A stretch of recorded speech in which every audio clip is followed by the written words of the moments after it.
Assalamualaikum warahmatullahi wabarakatuh. Apa kabar semuanya? Bertemu kembali dengan Mentari Aulia Sifa. Sebelum pembelajaran dimulai, pertama siapkan terlebih dahulu alat tulis untuk mencatat. Setelah itu mencari tempat duduk dengan suasana yang tenang. Kemudian jangan lupa untuk berdoa sebelum belajar. Tetap fokus selama pembelajaran berlangsung ya. Hari ini kita akan belajar tentang akidah akhlak. Lebih tepatnya adalah akhlak terpuji pada diri sendiri. Akhlak terpuji pada diri sendiri ada pada pembelajaran kelas 7 semester ganjil.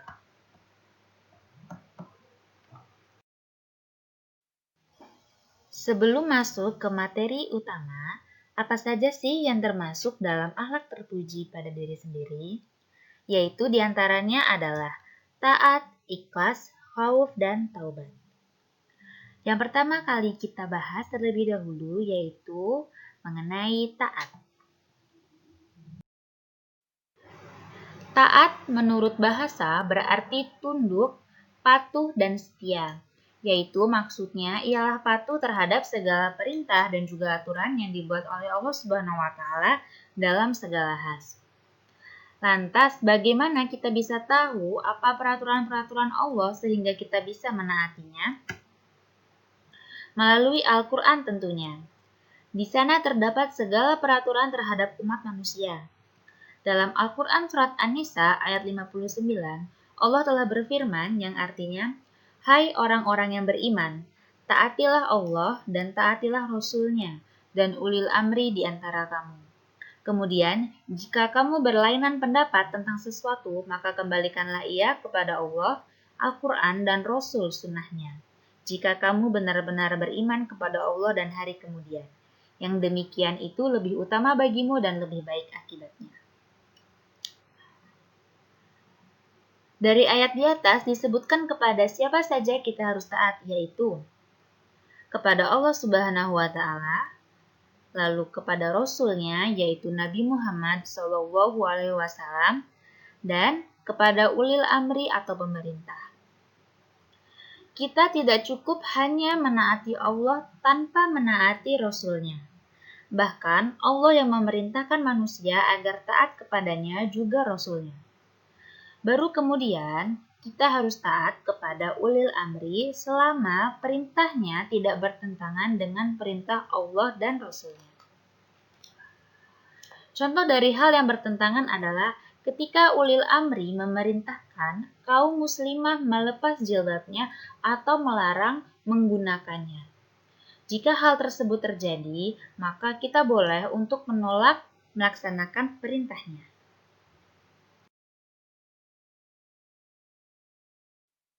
Selanjutnya mengenai ikhlas.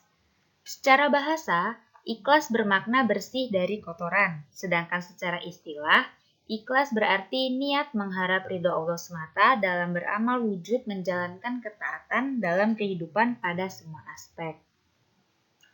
Berdasarkan ikhlas secara bahasa maupun istilah, yang berarti dalam menjalankan ketaatan di kehidupan kita ini, dalam semua aspek, kita harus bersih dari kotoran, yaitu hanya mengharap ridho Allah semata.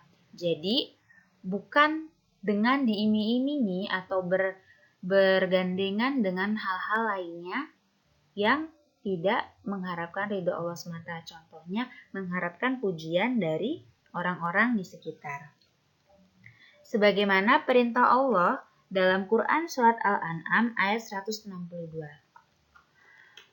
yang berbunyi, "Kul inna sholati wa nusuki wa mahyaya wa mamati lillahi rabbil alamin."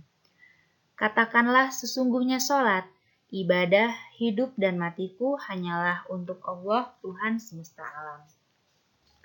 Oleh sebab itu, ikhlas disebut juga dengan akhlak yang agung, sebutan akhlak yang agung. Karena ikhlas ini sendiri memiliki kedudukan yang sangat penting dalam setiap amalan. Ya, karena dalam diterimanya amalan seseorang di sisi Allah ini tergantung pada keikhlasannya dalam berniat.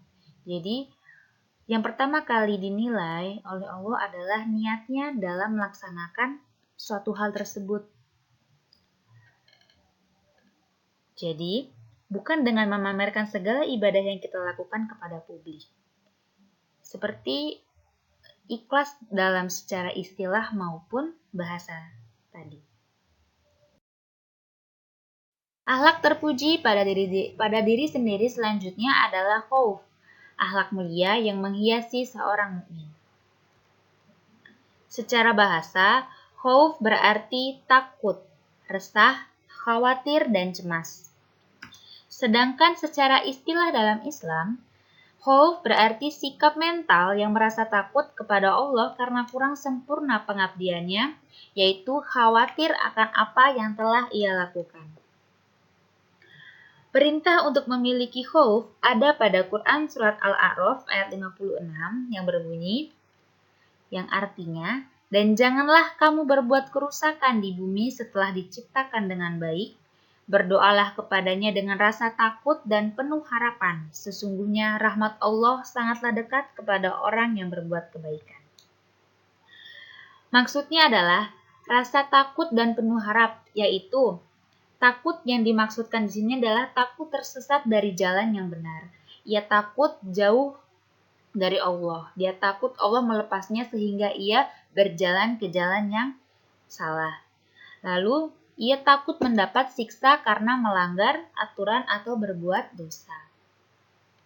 Sifat khauf ini akan muncul karena mengenal Allah dengan baik.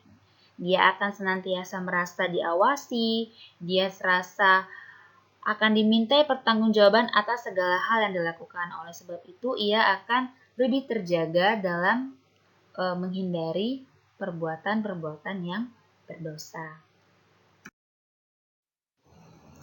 Yang terakhir yaitu taubat. Taubat artinya ialah kembali, yaitu kembali ke jalan yang benar.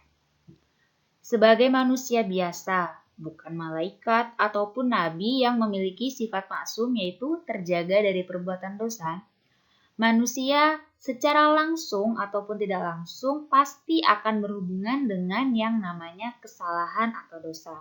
Baik itu kesalahan antar individu dengan yang Sang Maha Pencipta yaitu Allah maupun antara individu dengan individu lainnya.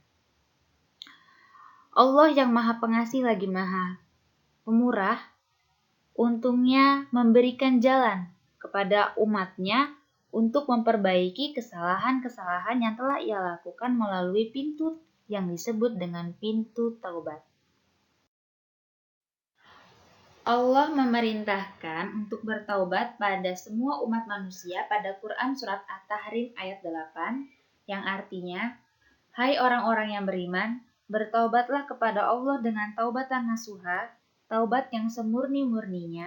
Mudah-mudahan rohmu akan menutupi kesalahan-kesalahanmu dan memasukkanmu ke dalam surga yang mengalir di bawahnya sungai-sungai.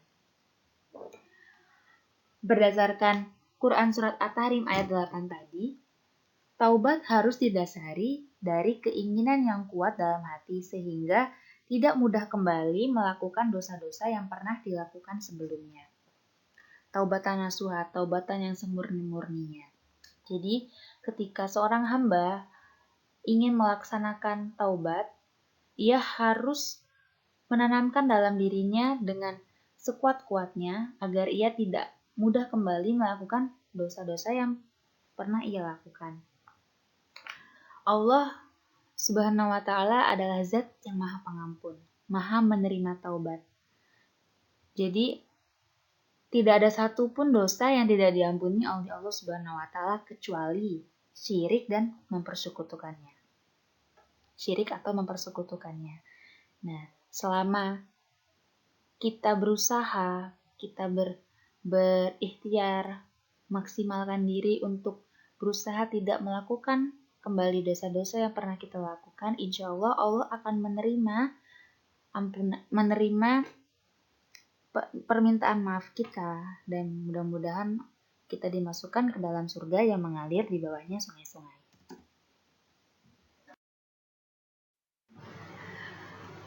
Akhlak terpuji kepada diri sendiri ini harus selalu dibiasakan dalam kehidupan sehari-hari.